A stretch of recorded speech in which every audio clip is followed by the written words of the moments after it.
Has someone ever tried to make you feel guilty for choosing yourself? You know that feeling when you're watching a family from the outside and something just doesn't sit right?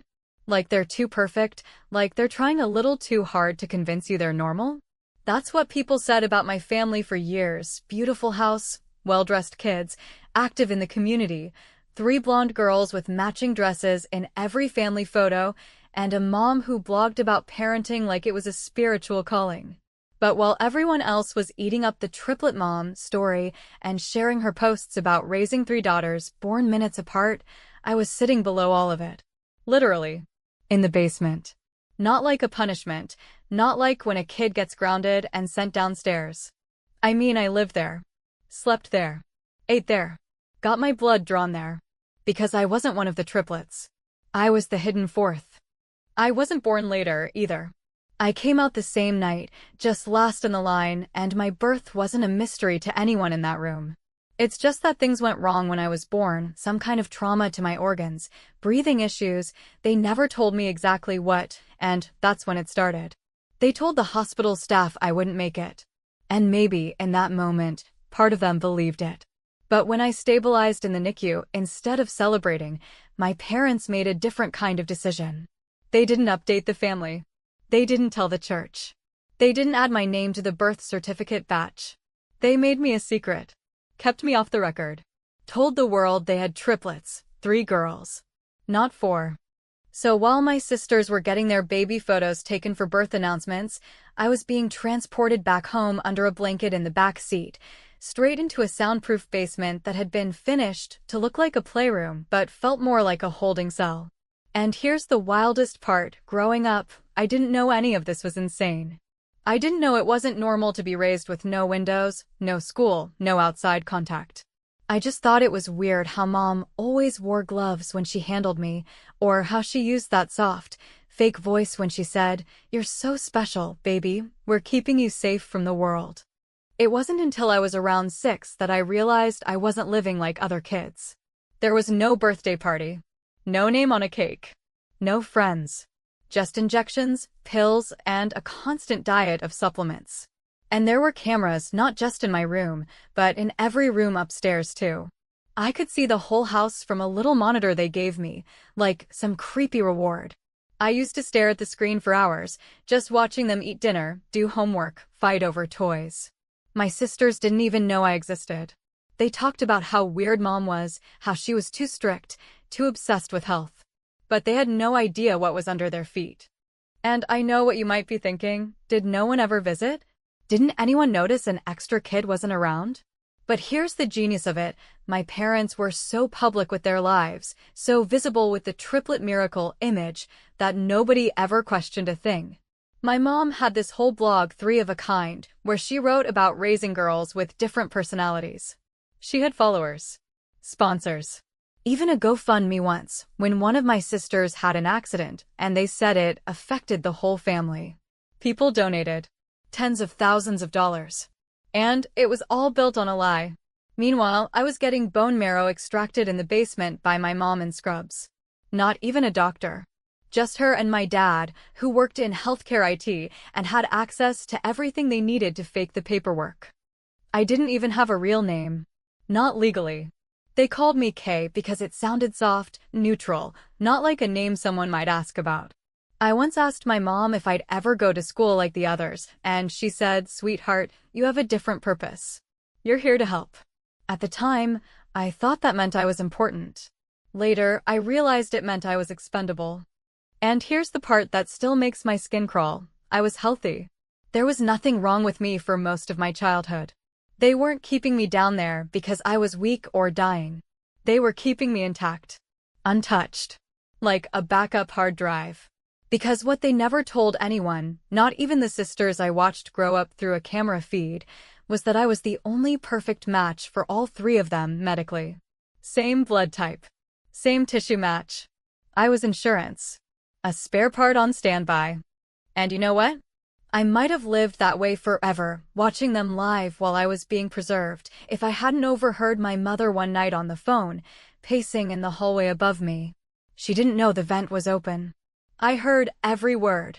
She said, "We might need to use her soon. The scans don't look good." She's the only match. I don't care how weird it looks. We'll say it's a cousin. People won't ask. That's when something broke in me. Not anger, not yet. Just a kind of numb awareness that whatever I thought my life was, it was worse. That I wasn't loved, I was stored. That my future was going to be taken from me piece by piece, the moment one of them needed something from my body. And that my sisters, the ones I thought about every night like they were mine, they didn't even know I breathed the same air. Let me ask you something, and I really want you to think about this.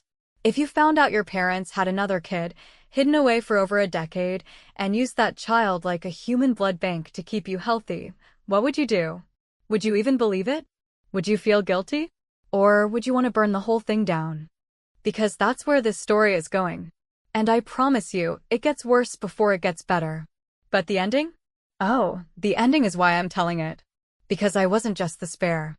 I became the spark that blew everything wide open. There's a question I used to ask myself over and over, not because I hoped for an answer, but because saying it out loud, even if only to myself, was the only way I could stay grounded in a life that otherwise didn't make sense, and that question was, how do you love people who don't even know you exist, who don't know your face or your name, or that you've been watching their whole lives from a hidden screen, memorizing their habits like your own, building an entire emotional reality around? People who, for all they know, are just regular kids in a regular house? Because that's what my sisters were to me. They weren't just the girls upstairs, they were my girls, even if they didn't know it, and even if everything about my existence had been shaped by the fact that, to them, I was nothing more than a creak in the floor or a flicker in the lights. When I was a kid, maybe around 7 or 8, my mom upgraded the camera system in the house, not just the basement where I lived, but all of it. And she had this setup installed where I could see every angle of every room upstairs from a small control screen bolted into the wall near my bed. And she said it was so I wouldn't feel lonely, that it would help me stay connected to the family I was sacrificing for, but what it really did was trap me deeper inside a world where I was a spectator to a life I was never meant to touch.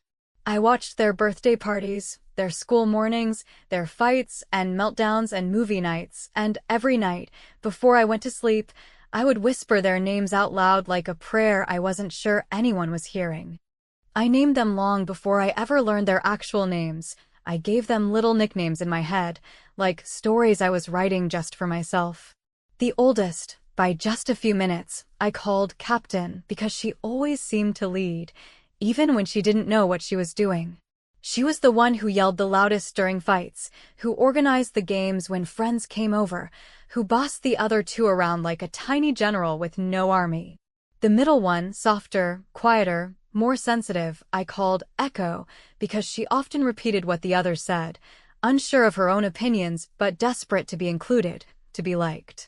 And the youngest, wild, chaotic, never still, I called Fire because she moved like something that couldn't be controlled, loud and full of energy, breaking things constantly, laughing even when she was being scolded. Later, when I learned their real names, Sarah, Beth, and Emily, I kept using the ones I'd made up in my head because they felt more real to me than the names given to them by the people who locked me underground. At first, I thought that watching them would make the loneliness go away, that being able to see their faces and hear their voices would make me feel included, but it didn't. It just made everything worse. I knew which drawer Sarah kept her journals in. I knew that Beth hummed to herself when she brushed her hair. I knew that Emily would sneak food into her room and hide it under her pillow. I knew more about them than they knew about each other, and yet to them, I didn't even have a heartbeat.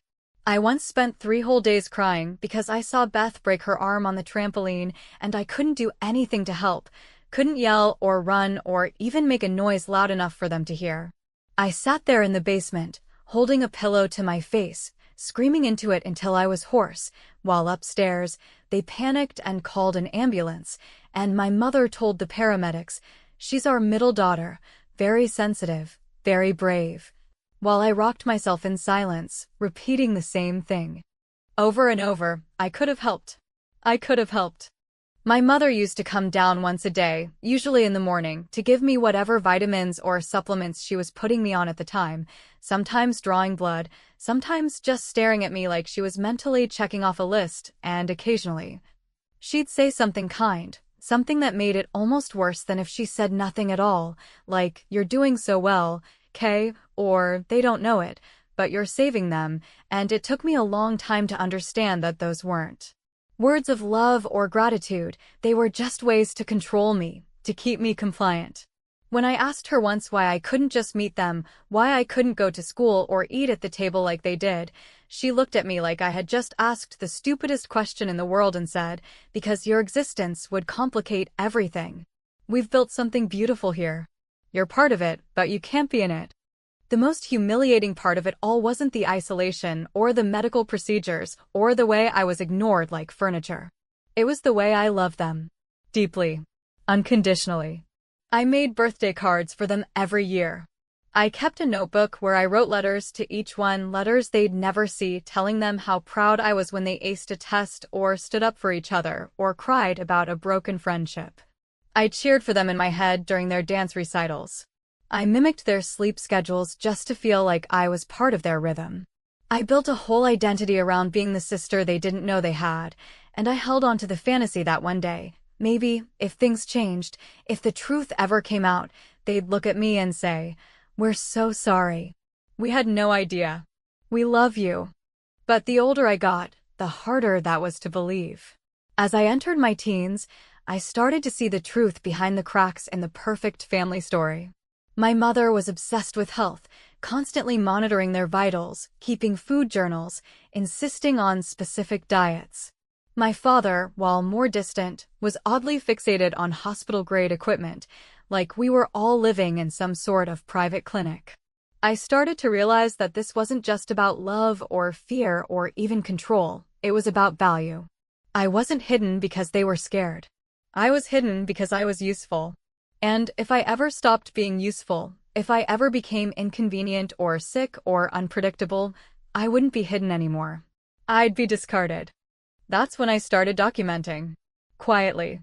Carefully. I found ways to record conversations, back up video files, screenshot messages. I kept logs, times, dates, symptoms, changes in their routines. I read books on anatomy, on surgery, on law. I wasn't just surviving anymore. I was preparing. Not for escape. I wasn't naive enough to think they'd ever let me just walk out the door, but for something. I didn't know what, not yet. But I knew the day was coming. Something was going to happen, something that would pull me out of the shadows whether I was ready or not. And when it did, I was going to be the one with the receipts. I wasn't going to scream for help and hope someone believed me. I was going to prove it. I was going to drag the truth into the light, no matter what it cost. I just didn't know that cost would come so soon, or that it would come in the form of one of my sisters nearly dying, and me being the only one who could save her. But that's where this story turns.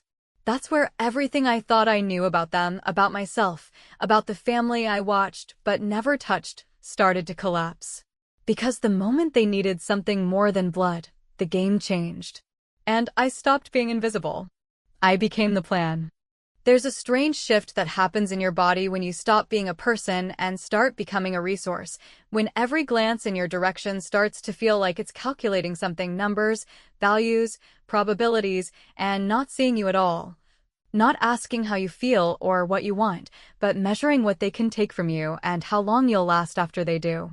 For years, I had been poked and prodded, blood drawn every few weeks like it was just routine maintenance, bone marrow tested more than once without a full explanation, and while I understood, at some level, that they were keeping tabs on my compatibility with my sisters, I never truly believed they would go as far as taking something that could kill me, not because I thought they loved me. I had stopped believing that a long time ago, but because I thought they at least feared getting caught. I gave them too much credit.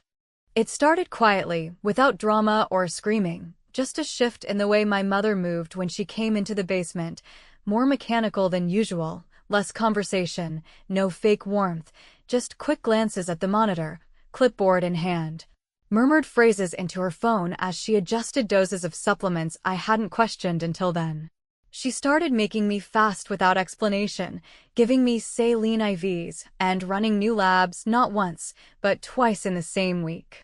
I could hear her arguing on the phone upstairs, muffled but tense, and I could tell it wasn't the kind of argument you have with a friend or a doctor. It was fear. Controlled, desperate fear. Something was wrong. It didn't take long for me to figure out what had changed. Sarah, the one I'd always called Captain, the one I'd watched take charge in every situation, had stopped appearing on the upstairs cameras. For almost 3 days, her room was empty. Her backpack sat untouched by the front door. The other 2 girls walked quietly, heads down, no usual music or bickering or dancing. That's when I knew something had happened to Sarah, something serious enough to silence a house that usually never stopped moving. I pieced the rest together the only way I could, by listening. At night, after the house settled, I would press my ear to the air vent closest to my ceiling, the one that connected to the upstairs hallway, and I would hold my breath, sometimes for minutes at a time, just waiting for a name, a symptom, a clue. On the second night, I got it. My mother's voice, low but sharp, the biopsy confirmed it. Her liver's failing.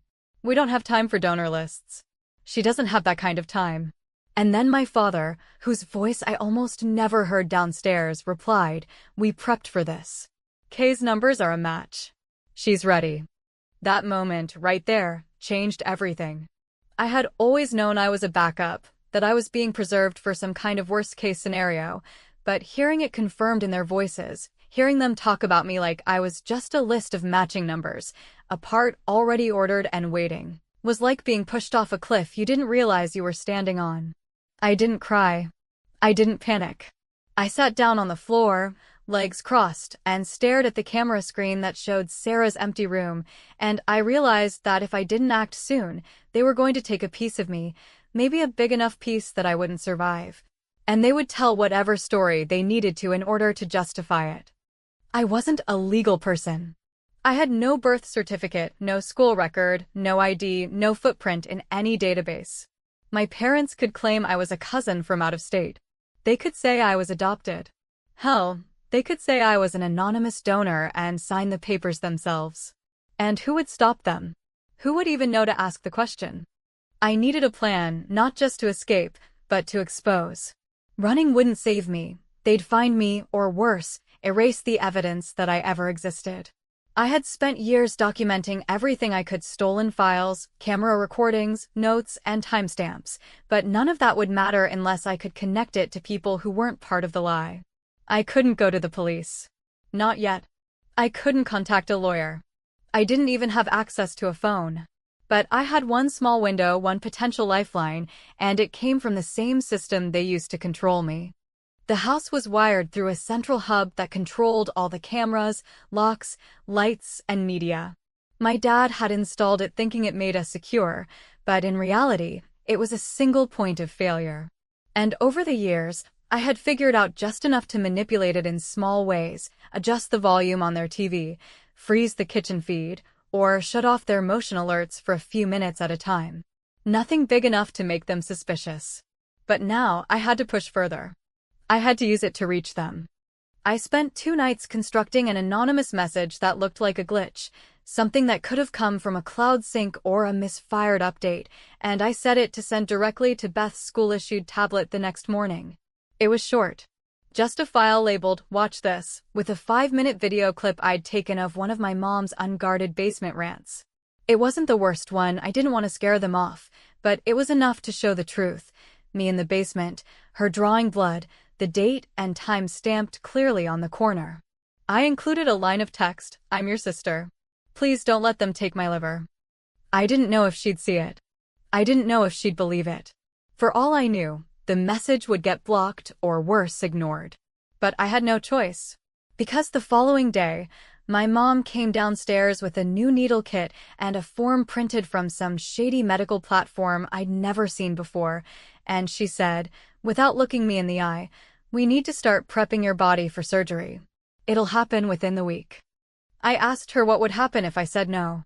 Her face didn't even twitch. She just tightened the tourniquet around my arm and said, "Kay, this isn't about you." It never was.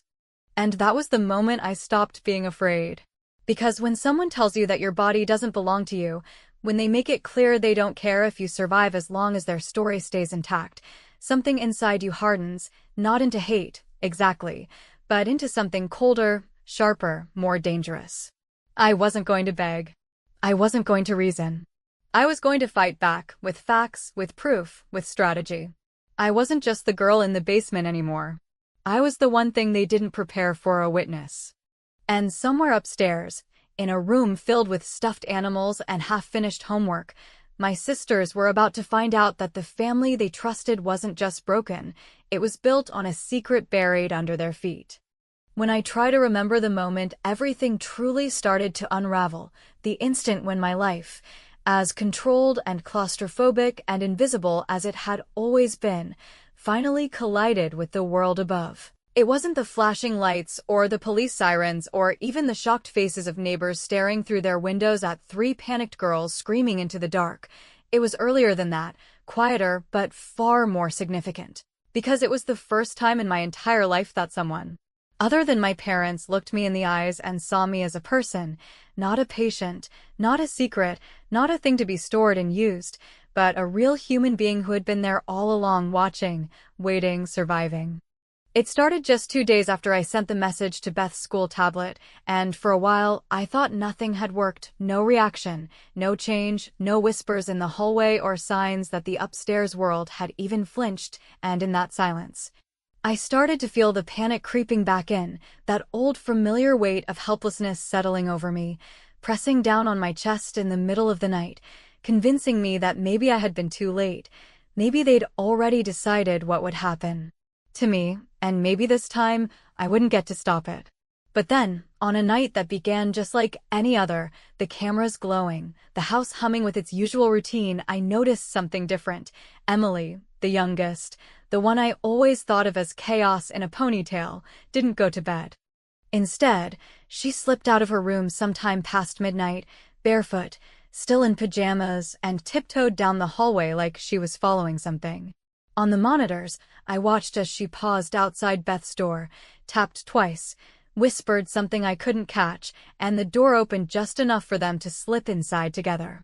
10 minutes later, Sarah joined them. They didn't turn on the lights. They didn't talk loudly. They just huddled together on Beth's bed, holding something, probably the tablet, and staring at it like it was a bomb about to go off. I sat frozen in front of the monitor, barely breathing, knowing exactly what they were watching, knowing that those 5 minutes, that short, brutal clip of my mom in full control, drawing blood from me while casually muttering medical data like she was ordering groceries, were now burning into their minds, undoing everything they had ever believed about the people who raised them. I had expected anger. I had expected disbelief. What I didn't expect was what happened next.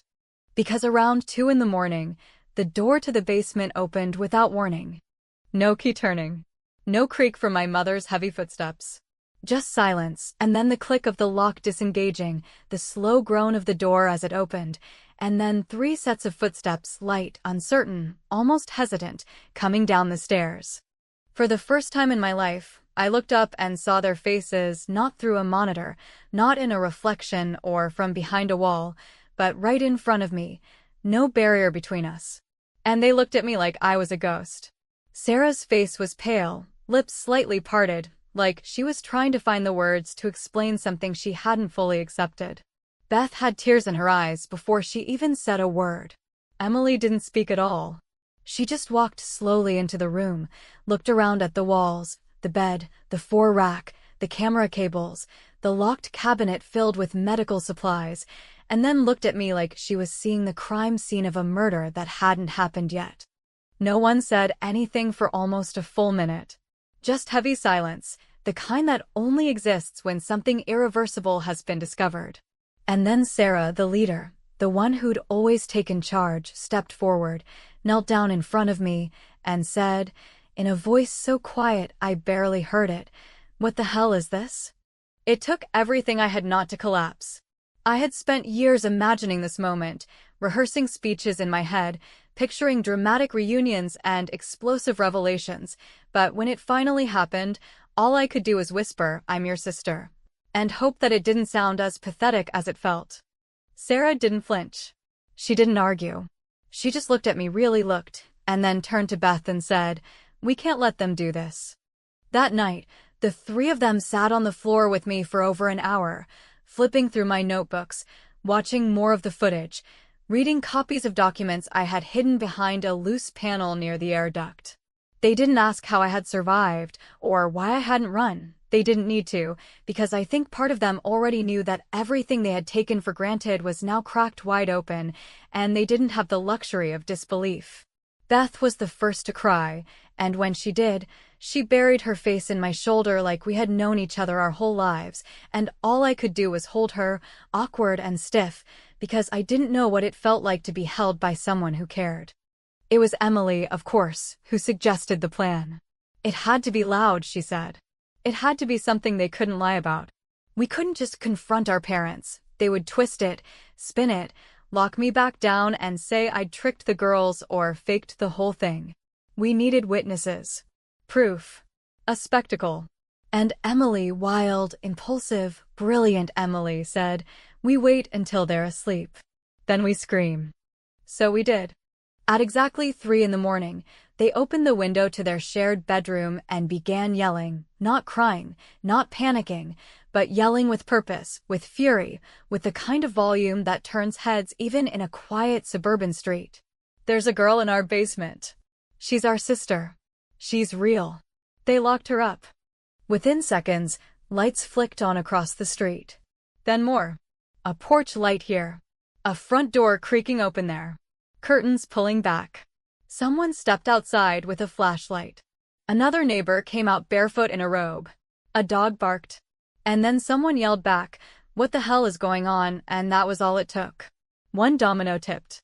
I stayed in the basement, frozen, watching it all on the camera feed, heart racing, terrified that my parents would wake up and shut it down before it could spread.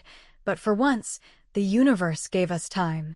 Enough time for a woman from 3 doors down to call the cops. Enough time for a teenage neighbor to start filming on his phone. Enough time for Emily to yell, "They kept her in the basement for 13 years. You have to help us." When the sirens finally came, when the flashing lights flooded the street and police officers started knocking on the door, my mother tried to lie, of course she did. She smiled, soft and practiced, and said her daughters had just been having a nightmare, nothing to worry about, but by then, too many people had heard the truth. Too many people had seen the panic in the girls' faces, the way Beth trembled, the way Sarah refused to speak to either of her parents. And when the officers asked if there was anyone else in the house, one of them pointed to the basement door and said, "That's where she is." My father, who had stayed in the background for most of the chaos, finally spoke up. "There's no one else here," he said. "You're making a mistake." But before anyone else could say a word, Sarah stepped forward and said, loud and clear, "That's our sister." And they kept her like an animal. And then, finally, the door opened. Not slowly. Not with hesitation. But with the full force of someone who knows the truth is about to destroy everything it touches. And as the flashlight beams swept across the room, landing on my face for the first time in over a decade of being unseen, I stood up. Not to run. Not to hide. But to be counted. Because now it wasn't just my word against theirs. Now, the world had seen me. And no one was going to forget it. There's something deeply unsettling about watching your abusers pretend to be victims, especially when they've built their entire public identity on lies so expertly layered that even the people who knew them best, the neighbors, the family friends, the community that brought them casseroles and posted comments on their parenting blog, don't want to believe what's sitting right in front of them, even when it's undeniable. That morning, as police led me up the stairs and out the front door for the first time in 13 years, shielding their eyes from the press cameras and trying to piece together the half-mad story they were walking into, I stepped onto the lawn in bare feet, unwashed hair, and a surgical force still taped to my arm, and for one long, unbroken second, nobody said a word. The silence wasn't disbelief. It was horror. Not at me, but at the sheer weight of what had been done to me, in that beautiful house with the fresh paint and the white porch swing and the fairy lights. everyone loved during Christmas. What followed wasn't cinematic. There was no handcuffing in the yard, no screaming confessions, no immediate justice. It was slower, uglier, legal. My parents weren't arrested that night. They were questioned for hours, separated, and then released on some nonsense technicality, pending further investigation. I think the phrasing was, but the moment their story hit the news cycle, it was over. Not just for them, but for the version of our family that they'd spent over a decade building, the one that had pulled in over $2 million in fundraising, sponsorships, tax breaks, and private medical donations through my mother's influencer persona. She had sold herself as a warrior mom, raising 3 miracle daughters while managing chronic illness, battling insurance corruption, and preaching about holistic balance through products she was paid to push, all while secretly keeping a 4th child in a basement to use as a living tissue bank, monitored like lab inventory. It turns out, people don't like being lied to, especially when their money, their sympathy, and their public endorsements were part of the lie. The fallout began with whispers, online speculation, old posts getting deleted, former friends posting vague, cryptic status updates, but within 48 hours, it became national. The phrase "basement daughter" started trending.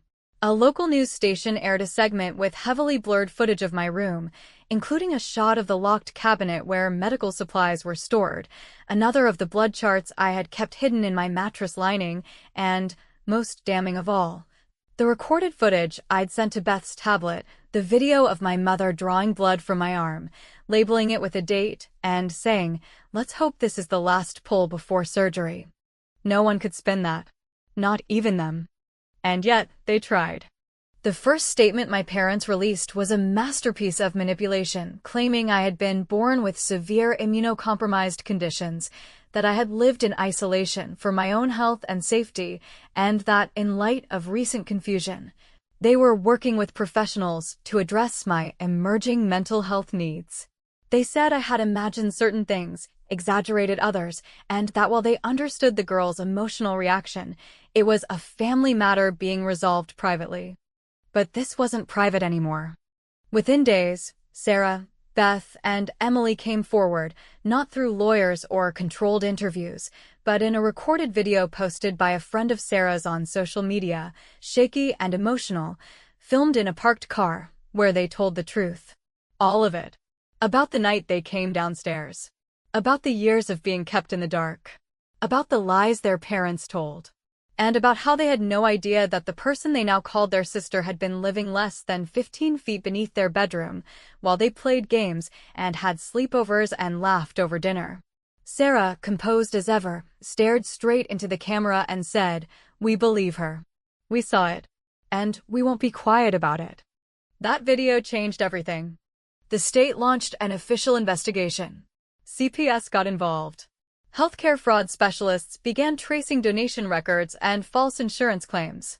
Doctors who had worked with my parents on a private basis were called in for questioning. Some of them resigned. Some of them lawyered up. My father lost his job within a week. My mother's blog was taken down and archived by dozens of watchdog forums who knew exactly what they were looking at. As for me, I didn't testify right away. I didn't do interviews.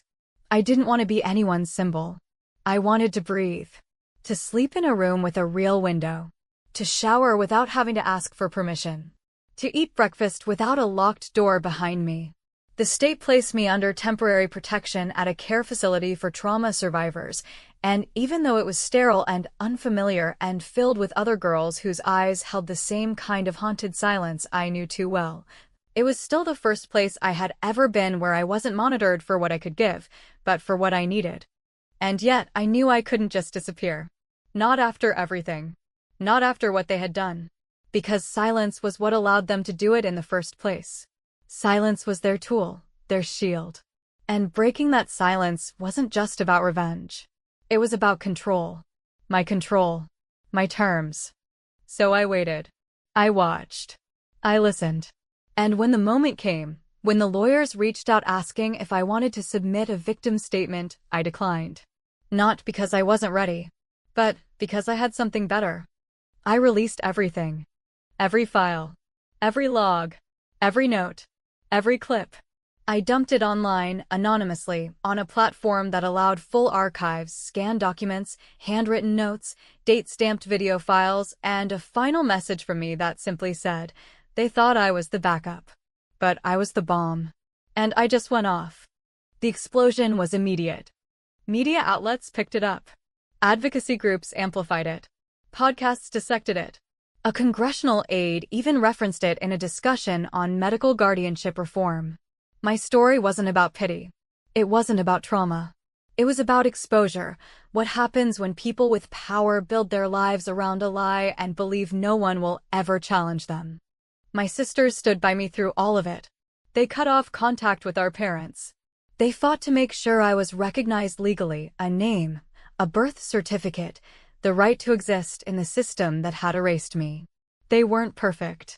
We were awkward, clumsy, broken in different ways. But they tried. And when we finally stood in front of a courthouse together, hand in hand, facing the cameras that had once flashed in front of our mother like she was royalty, Sarah whispered to me, "They'll never shut you up again." And she was right. Because the final piece of this, the part they never saw coming, wasn't legal, and it wasn't loud. It was surgical. Clean. I took the one thing they valued most, their story, and rewrote it. I republished every blog entry my mother had ever posted, but this time, I edited each one with commentary. Facts. Screenshots. The truth between the lines. A forensic breakdown of fiction, published under a new site, the fourth, named not for what order I was born in, but for what I had become. The fourth sister. The missing piece. The final blow. People often ask me if I ever got justice. If my parents went to prison. If the system punished them. And the truth is, justice is a messy thing. Legal outcomes take time. Trials are slow. Evidence can be challenged. But what they lost, their identity, their respect, their image, was immediate and irreversible. They were stripped down to what they truly were: frauds, liars, manipulators, and abusers. And the world knew it. So no, I wasn't the backup. I wasn't the spare part. I wasn't the emergency plan they kept on ice. I was the fuse they lit without knowing it. And by the time they realized the fire was spreading, it was too late to stop it. Let them explain that to the world. Let them clean up the ashes. I've got better things to do.